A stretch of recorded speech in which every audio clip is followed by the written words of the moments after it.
What's happening, Amazing Race fans? We are here with amazing reviews to recap episode 2 of the Amazing Race 37. Joining me tonight is none other than Calbert. Calbert, what's going on? What's going on, everybody? And we are here to recap episode 2, which was Osaka, Japan. Calbert, what did you think of episode 2? I like this episode. Quite a bit. I thought this was a good second episode. I thought. Yeah, absolutely. I think for some reason the Japan episodes never fail for me. Mm-hmm. They're always pretty interesting. But this was a lot of more twists, which I loved. We haven't really got a lot of these type of twists, so I love the different style gameplay that we've seen in the first 2 episodes, and loved the intersection coming back, and I think it worked better here than it did in the first time we saw it about 6 or 7 seasons ago. Right. Very interesting to see, which I thought was kind of interesting that what each team decided to do. I thought that was kind of interesting. Oh, we're just gonna wait for the other team to show up, and we'll do that. Yeah. And it didn't seem like any team waited for anybody specific. Yeah. Which I thought may happen, but I'm sure some teams probably wish they would have waited for a different team, but specifically Brett and Mark. So boy. Boy. Yeah, I get it though. You just want to get the first team that comes after you. So I get that. Sure. Yeah. So, yeah.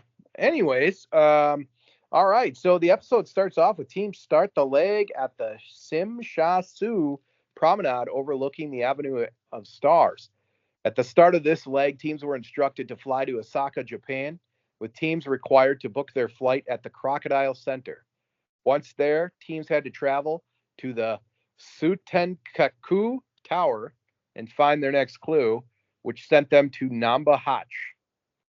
So I kind of like that the first half hour of the episode was basically the airport drama, which I like the airport drama. I think what we missed in season 36 was the airport stuff. So I that's what I liked about season 35 a lot.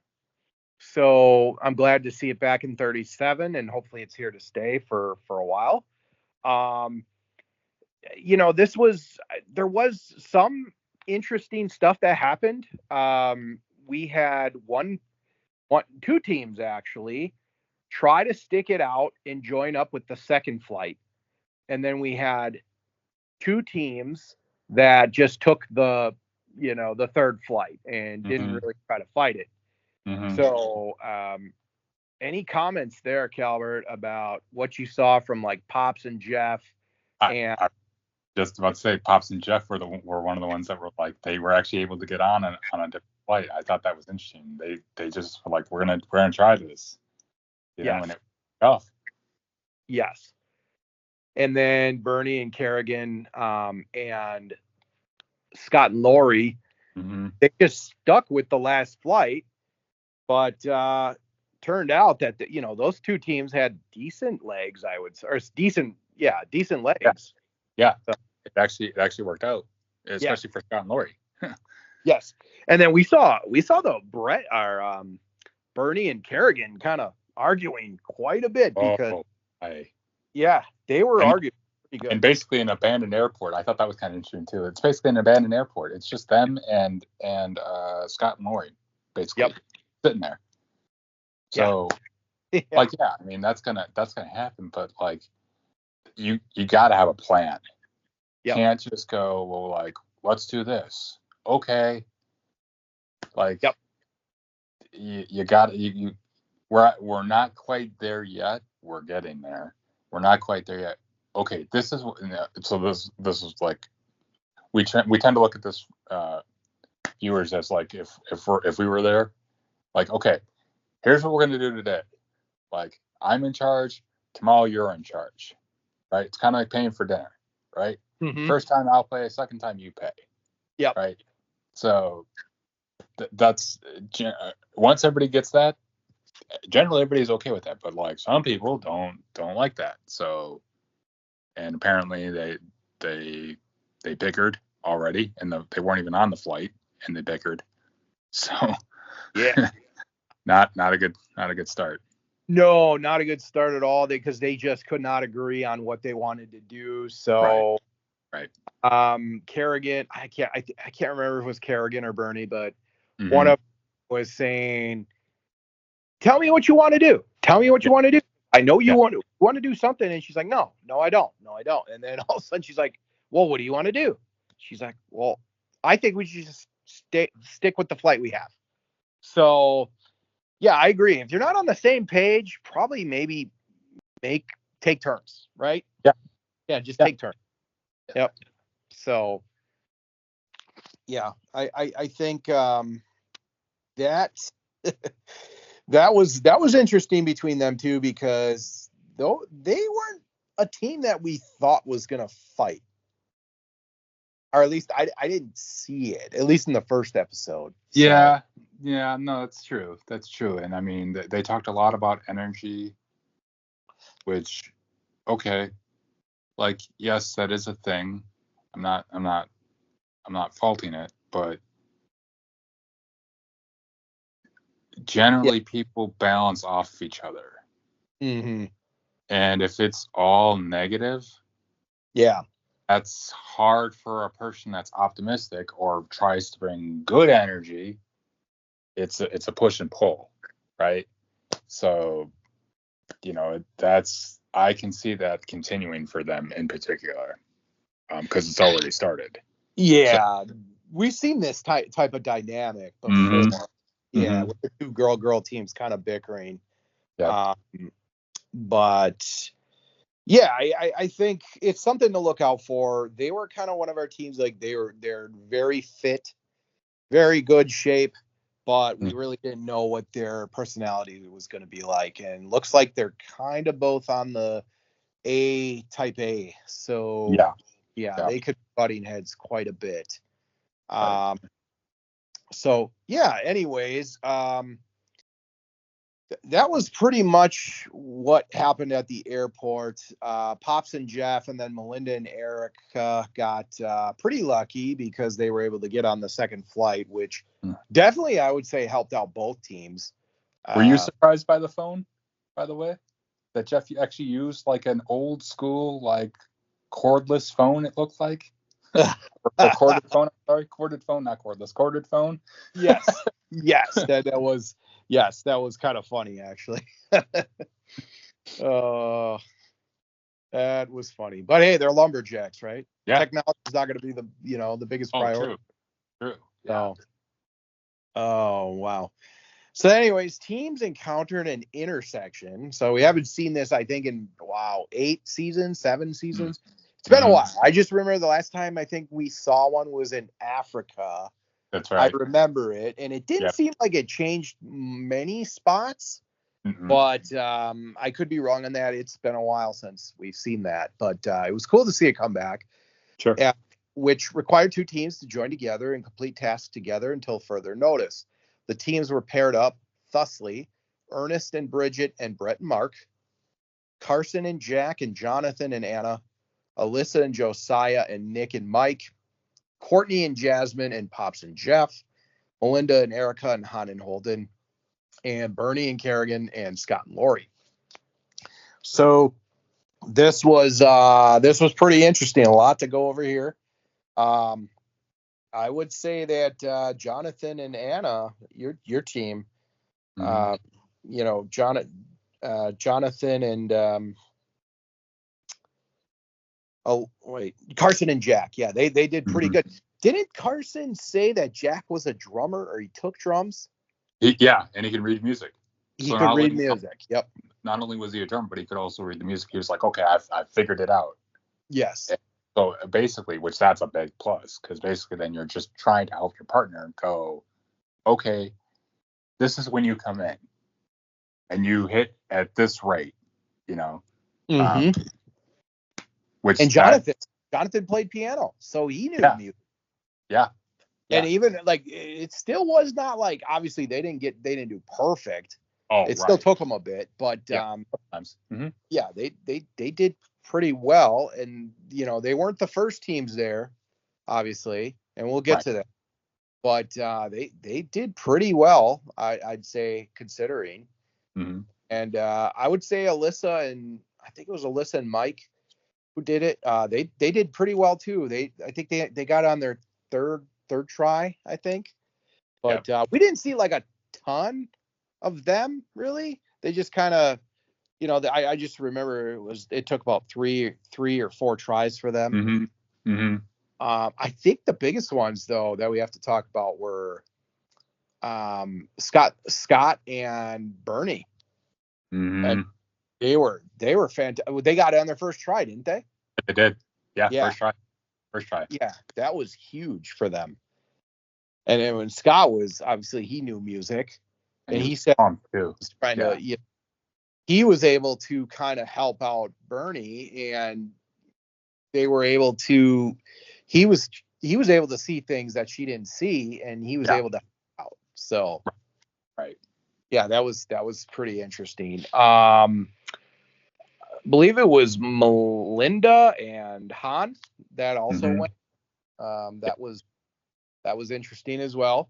And then we saw who's the other team? Oh yeah, we had Jeff, or no, was it? Yeah, Jeff did it with I don't know, I can't remember which of the dating couple. I can't remember if it was Jasmine or Courtney, but they did fine too. Like it didn't seem to take them too long.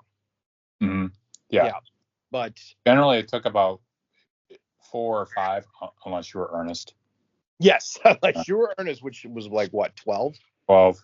Yeah. Oh man, Ernest. Man, he tried. Ernest, he really did. He really tried. I got to give him credit, like, because I would have been like him. I'm like, I don't know what I'm reading because I don't read music, right? Yeah. So you got to tell me, like, okay, how hard do I hit it? When do I come in? Yeah, he was really struggling though. Like you could tell he was starting to get in his own head, and then he was also making Brett pretty frustrated as well. So that was crazy. I mean, can you imagine you have to do the intersection, and you pick the person in the group? Yeah.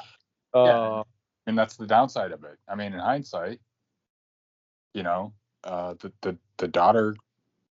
I mean, at this point, Bridget couldn't have done any worse. No, I think Bridget would have been better at this, honestly, because I mean retired police officer. We've seen a lot of police officers. They're almost in the same vein as firefighters to me. Yeah, almost. They do not seem to do well in this show. No. So for whatever reason, they just, I don't know what it is, but yeah, he just was struggling. And yeah, it pretty much put him behind the 8 ball. So yeah, they were there for a while. Yeah, jeez. And then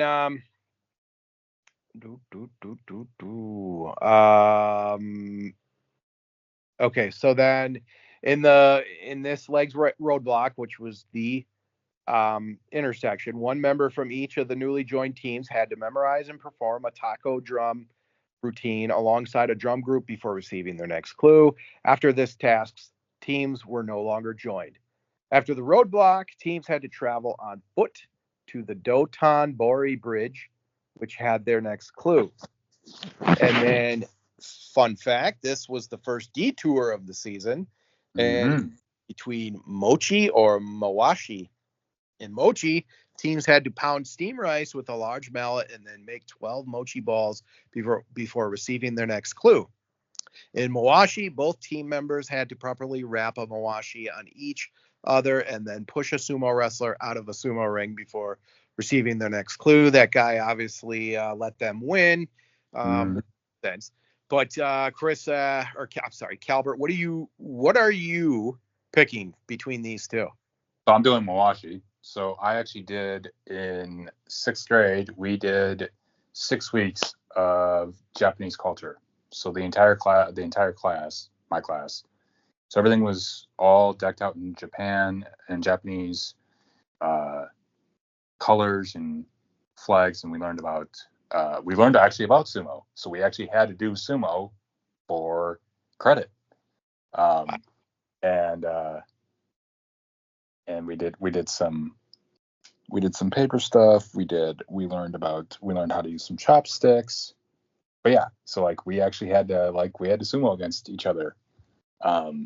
So I lost, tried, but I mean that's the whole point of going to Japan, right? But of course, and I knew right away when I was like, okay, it's either you're gonna pound something, meaning you're gonna pound an object, or you're gonna try and beat a sumo wrestler. You take the sumo wrestler. Now, of course, Pops and Jeff were gonna do the mochi. Of course they were. They're lumberjacks. Yes, that was definitely up their wheelhouse. Right. But if it's me, I'm doing sumo all day, twice on Sunday, because all you have to do is just and of course, rightfully so. That's very, very that that attire is very, very important. So, they had to get that right. So, right. And that's the whole point of going to Japan. Like, there's a reason why that's their sport. It's not soccer. It's not basketball. It's not American football. It's not, it's sumo.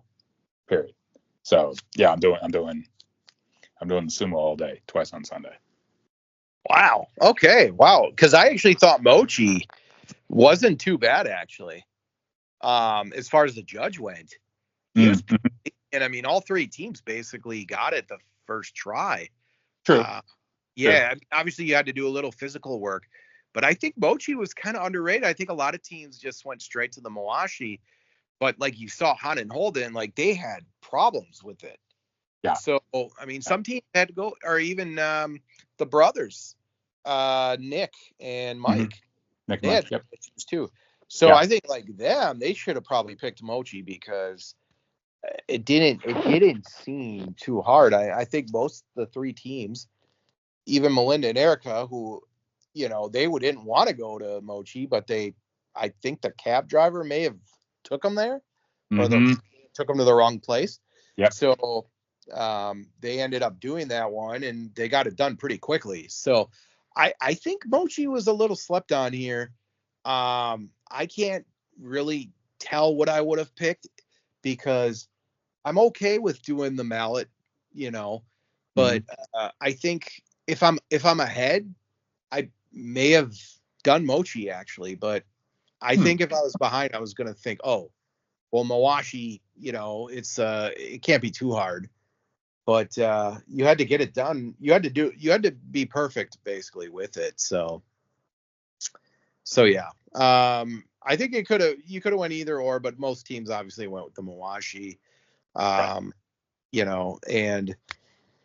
I think the main storyline here is that Ernest and Bridget got there pretty late. They still had to try 6 times. So they could have beaten Han and Holden had they got it done a little quicker. True. Yeah, and Nick and Mike, they struggled quite a bit. I mean, they did it so many times. I mean, they probably, next to Han and Holden, Nick and Mike were obviously the ones that it took them a while to do. And Han and Holden continue to kind of like they're starting to argue with each other. They're not quite there yet. They're starting to argue, and it's starting to show. And Han is in particular, getting really, really frustrated. Yes.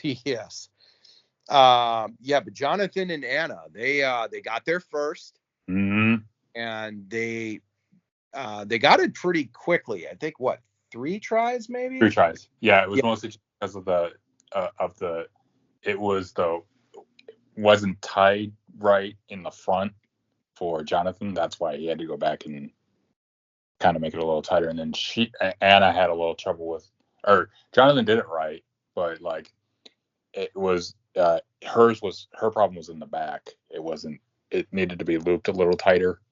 So yes, it had to be a tight, like getting a wedgie. A lot of them said. Yep. They also Josiah got very excited when there was something about wrestling because he said Yeah. he was a wrestling fan. So Yeah.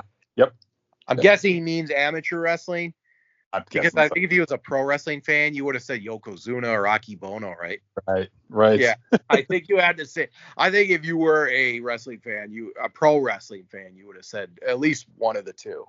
So, yeah, Josiah got really excited. Scott and Lori, I mean, they were just riding high off the intersection, so they had a lot of positive momentum, and they did this challenge pretty quickly as well. Yep. Carson and Jack had some issues, Mm-hmm. thus them falling behind. So, yeah, I think Bernie and Kerrigan, they did pretty well because they, from where they were at the beginning of the episode to where they ended, they kind of had a 180. So Sure. Yep. yeah, Sure. yeah, and then Nick and Mike and Han Holden, those two. I mean, Ernest and Bridget didn't do it great because I mean, 6 tries is still 6 tries. Like if they would have done it in the first 3, they probably would have beaten Han and Holden. Right. So Right. they weren't technically out of it yet. So, yeah, and that was pretty much the road or the detour. After the detour, teams had to check in at the pit stop, which was Katsuo G Tahoto in Minot. So, yeah, thank you for the pronunciation. I'm doing my best here. Yeah. So in first place, we had Jonathan and Anna. Second place, we had Scott and Lori. Third place, we had Alyssa and Josiah. Fourth place, we had Carson and Jack. I should mention Jonathan and Lori had a pretty big boost up to first from last week. I want to say they were like, if they were doing it total, it would be like 6th or 7th. Scott and Lori had a huge boost up from last week. Yep. Alyssa and Josiah, that's probably where they would have been around. So they kind of stayed the same in that 3-4 range. Carson and Jack, though, they did have a bit of a fall from 1st to 4th. Melissa and Erica had a huge jump up from last to 5th, pretty much. Courtney and Jasmine also had a huge jump up, pretty much from like 11th to 6th. Pops and Jeff probably around the same in 7th. Maybe they went up 1 spot. Bernie and Kerrigan went down, I think, maybe a spot or 2. Brett and Mark had a big fall down, 7 spots. And not technically their fault though. So I'm not gonna lower them too much this week. But Nick and Mike kind of went down a spot, but they're not trending in the right direction. And Han and Holden, they went down a little bit, and they're last place this week without the elimination. And wow, I mean, the biggest one, Ernest and Bridget, we gave them a lot of props last week after not really ranking them too high to start off. And yeah, they're gone. Yep. So another older, I guess, person, because I don't want to call them an older team, but another older person is eliminated. So that's 3 now. 3 of the oldest people are out, basically, besides Eric, or is it? Yeah, Erica. Or maybe it's Melinda. I'm not too familiar yet still after 2 episodes of who's who, except for the main ones like Pops and Jeff. Obviously, you know who those are. Right. So, but yeah, we still have some older teams left, but another one bites the dust, and Ernest had a very rough week. I've felt bad for him, honestly. Yeah. So, anyways, before we get to our power rankings, any surprises this week with the places?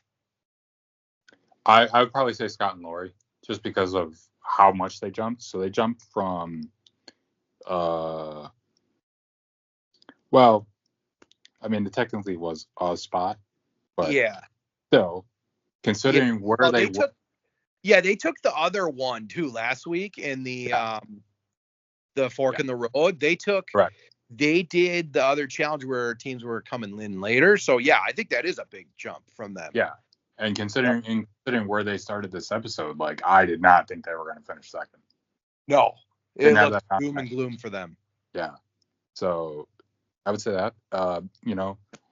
Pops is still there. So I mean, I'm Maricopa again. I got this one wrong.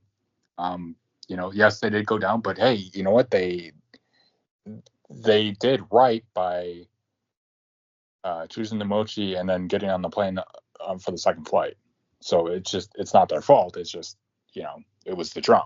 So it took them 7 times with the drum. So, Pop said, speaking of them, they picked the right detour here. Yeah. I do not think they would have done great in sumo. Yeah. I think this was their task. They had to pick them. Right. So, yeah, I think Melinda and Erica too, though. I mean, they jumped big this week by accident too. Yeah. Happy accident. Okay, I'll give them credit though. The changing of the planes, that was a smart move for them. Yeah, because they knew that Melinda. Okay, Melinda's probably the older one, right? I would think. Yeah. With that name, that sounds more of an older name. Melinda, Erica even said, like, I know my she's 65 now, and she's older. We got to work smarter, not harder. Right. So they went for it, and it worked. And even though they got, they went to the wrong detour, this one may have worked out even better for them. So, right. So I mean, it did. They got fifth. So I thought that was a pretty good jump for them. But yeah, I mean, other than that, I'm not too surprised with any of the results that we had. So, all right, let's do power rankings. I believe this week, I think you are going to start it off with your 11th place team. So 11th, I have Han and Holden. I mean, they didn't do well, right? I believe they actually technically finished 11th, if my math is right, from what I heard, right? Because there were 12 when it started. Now there's 11. They're 11th. Mm-hmm. They're already arguing it's not going well. It's not going to continue. I don't think to go well. They're in trouble. They're in trouble. They're not. My 10 spot is Nick and Mike. Nick and Mike could very easily be eliminated tomorrow night, and it wouldn't surprise me at all. So I got Nick and Mike. So I got Han and Holden at 11. I got Nick and Mike at 10. All right. For my 11th, I don't think I can put any other team in there. Because Courtney and Jasmine actually had a pretty good leg. Mm-hmm. So I can't really put them in there. And Melinda and Erica, I saw them at least play a smart strategy. So it helped their team quite a bit. So I got to go Han and Holden at 11. My 10th, I'm not just going to go Nick and Mike. I think they seem to get frustrated quite easily, but the tasks that they've had have been very judgy heavy. Mm-hmm. So I think what they need to do if they want to go further is stop doing tasks that have judgments, especially if it's on a detour where you can actually pick it, or at least I think they would have done better with the mochi. I think they should have probably did the mochi. So, but if they're going to keep, making bad decisions, who knows? But as of right now, I'm actually going to go, I'm going to go Melinda and Erica at 10. I got to see more from them. I know they had one really good leg this week, but I'm not buying that I'm not just going to raise them in the middle of the pack just because they had one good week. So that's my 10th. So who do you got at 9? At 9, I actually have. Well, I'm calling an audible on myself. So I was originally going to just say Brett and Mark just because of how bad they did, but I think it's just a one-off. So I have Courtney and Jasmine at 9. Because I mean they're even, they're consistent. They just, last week it was the cab. This Yeah. week was, a little bit of the plane, but also, they struggled with drum, so it's small stuff, Yeah. so that's my 9. 8, I'm at 8. I have Brett and Mark. I still think it's a one-off.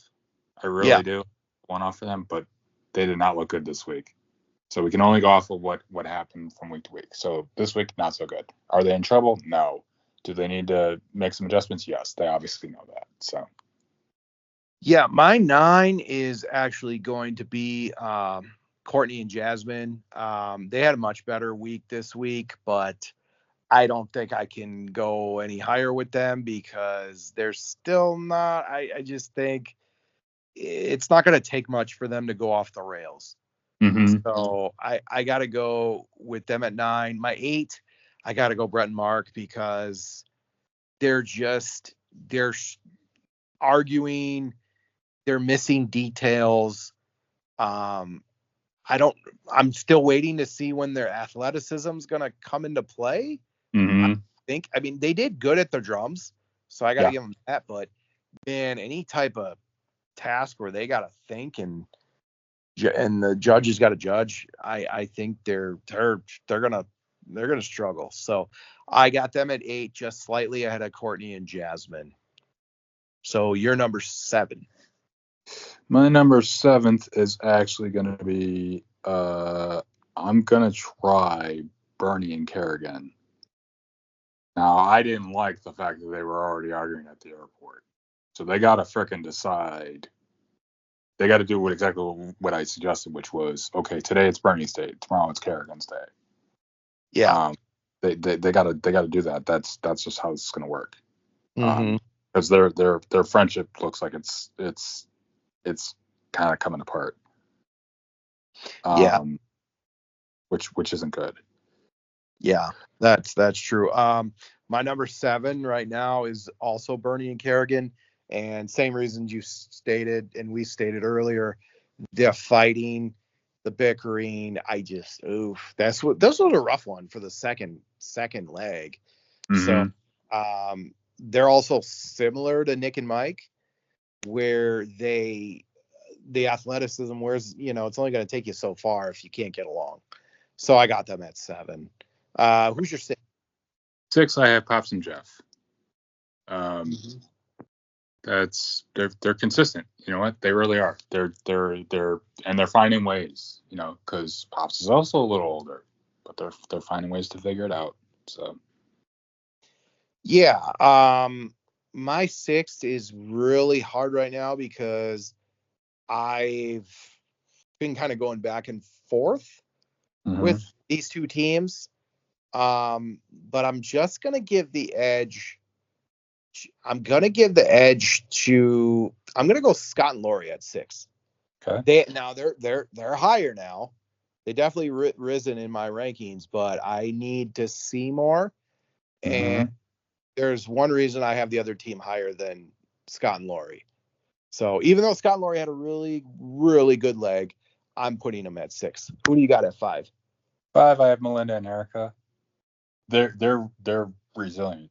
They're it's kind of like what you stated. Like Erica's figured out, okay, mom's older. We gotta, if we can get an advantage by getting on the plane earlier, get on the plane earlier. You know, and you know what? They finished 6th with their task in week 1. They finished 5th last week, so they're consistent. So Yeah. 5th, I'm gonna go Pops and Jeff. I just edged them out with Scott and Lori only mm-hmm. because I liked what they did in the airport. Mm-hmm. Sometimes when you do stuff like that, you can win seasons. I Sure. mean, it happened. It is Sure. actually happened. So I got to put them at 5. Am I very confident with them at 5? No, but as of right now, I kind of like where they're treading. They seem like they're starting to catch a groove. So I got them at 5. Who do you got at 4? 4, I have Scott and Lori. I mean, they finished third with their challenge, with their task week 1. They finished second this week. I thought they were going to be in trouble. I really did. I thought Scott and Laura were going to get eliminated. I'm not going to lie. I was like, oh man, they're in trouble, and they were just as stunned when they hit the mat. They're like, what? We're 2? What? So Yeah. I got Scott and Laura at 5. Or you mean 4, right? 4. I'm sorry, 4. Yep. No. My apologies. Yep. Okay, so 4, this is where it kind of gets tough. I gotta go with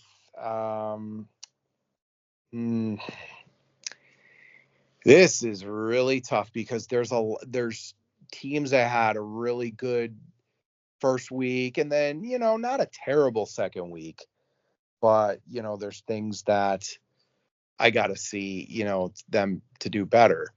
Mhm. So I'm gonna go with Carson and Jack. Okay. And I'm gonna just default back to the reason why I didn't have them as high in our pre-rankings, just the youth. I think the youth, I got to put them at 4. They took 4th this week, so that's not the reason why I'm putting them at 4. Mhm. But I think they weren't great at the Mawashi, so I'm gonna put them at 4. But not. They're clearly, they're a good team. Mhm. I just don't think they're a top 3 after 2 legs. So, all right, who do you got at 3? 3, I have your team. I have Alyssa and Josiah. I mean, they're about as consistent as you can get for 2 weeks. Mm-hmm. You take first, you take third. That's pretty good, Mm-hmm. right? I mean, so. Yeah, actually, so these top 3 now, I can kind of break this down a little bit here. I'm actually going to go Alyssa and Josiah at 3rd. Okay. I haven't really seen anything bad that they've done. Besides, taking some of the tasks to take them a few tries, Mhm. but can't really put them higher than my top 2 right now. So I'm gonna put them at 3, but this is a very close top 3 right now for me.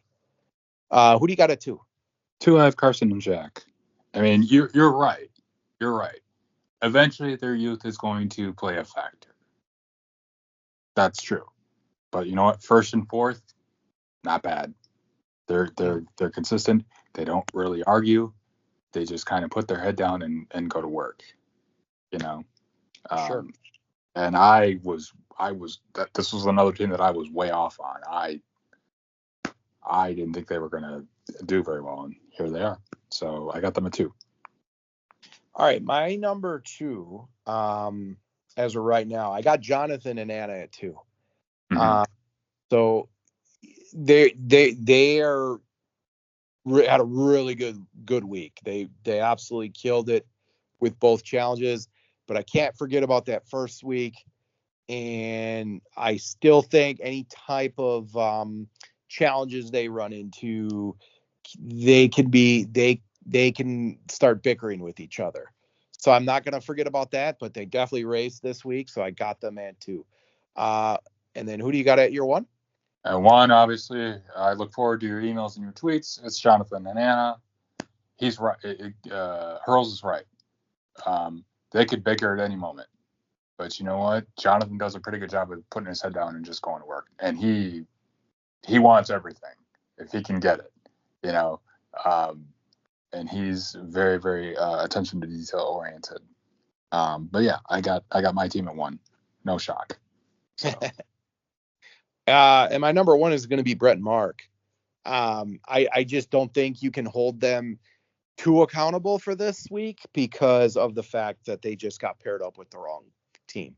I mean, they crushed the Mawashi task, and they were one of the last to leave the intersection. So, the 9th place team. Yeah.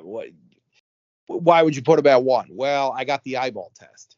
This team still, to me, besides having to pair up with someone that's not even with them, I think they're still, to me, really good. And I think next week they're gonna come back with a vengeance. and I still got them at 1. I haven't seen enough to that for me to put them lower. Mm-hmm. Sure, the intersection is a part of the game, Sure. but I still think got them at 1, even though they haven't even had a first place victory yet. I got them as my number 1. So I just think they're super even keel. But who knows? I mean, week 3 is going to tell a lot, I think. So, yeah. So that's our power rankings for this week. What do you rate this episode? I give this episode 8. Just because they're in Japan. I mean, we were kind of talking about this a little bit before the show, but I mean, Japan just kind of and during the show, Japan just makes the show better. It just does. Yes. So it's an 8 for me. I'm gonna go 7.7. Because I was like in between an 8 and a 7.5. So Sure. Go 7.7. I thought it was really good. The intersection I thought was really well done. I think it worked even better than the last time we seen it. So I think this episode was pretty solid. The detour was fun. The tasks were totally different from each other. There was some good airport drama. So 7.7. The only thing I was really missing, I think, was some really good scenery. But other than that, I mean, everything was really cool. I mean, the drum task was awesome, and detour was awesome. The pit stop was pretty cool. Location was cool. So there was some really good stuff. A lot of place changes. So I mean, 7.7 is probably a little low, but it was a good episode. I dug it. So Calbert, where are we going for tomorrow? We stay in Japan. The excitement continues in season 37 of The Amazing Race with episode 3 titled Chaotic Crazy. That's what we're used to. This week, the racers will face an intriguing challenge that takes them deep into Japanese culture as they play the ancient game of, I'm going to say, Kemari, or Kemari. Known for its skill and precision, this game will test not only their athletic abilities, but also their teamwork and strategy. In this episode, the first team to successfully complete the game will earn a coveted express pass. Dun, dun, dun. Giving them a significant advantage in the race. The stakes are high and the pressure is on as teams navigate the challenges of Kemari. I'm going to go with Kemari. Somebody will correct me later. Or Kemari, which involves keeping a ball in the air using only their feet. Viewers can expect plenty of laughs, intense moments, and perhaps some unexpected twists as teams try to master this traditional game. Which, just for anybody that's watching, the tournament starts, the NCAA tournament starts Thursday, but for the first 2 weeks of the Amazing Race, so tomorrow and then the following week, it's on CBS at your regular time, 9:30 Eastern, 8:30 Central, on CBS. So there you go. So we're still in Japan. The following week they go to Indonesia. So there you go. So we're good for. So interesting. Yeah, and we've seen a few teams in the preview getting frustrated. So I think we're gonna get some more stuff to talk about next week. Maybe with some of the teams that we haven't really seen struggle yet. So I know I saw my team on there getting upset, very upset. So yes, looks like they're going to be going through some adversity. I think we see Nick and Mike also, and Bernie and Kerrigan again. So there is definitely some struggles to be had for next week with whoever the teams are. So yeah, I'm looking forward to it. I think it's going to be pretty exciting. So, all right, Calbert, you got any final thoughts for this week? Should be good. We get one more week in Japan. That's always good. Yes. We're done. We'll be down to 10 already. I know. It goes by quick. It really does. It really does. Should be fun, though. Should be fun. Yes, absolutely. And, maybe we'll get Goldberg on this season. Maybe we won't. That's all I can say. I don't know. But I would imagine he would like to join us at some point. So hopefully we'll see him. But anyways, that does it for this week's amazing reviews for episode 2 of the Amazing Race 37. And yeah, that'll be it. And we will see you next week. Have a great night. Yep. Have a good night.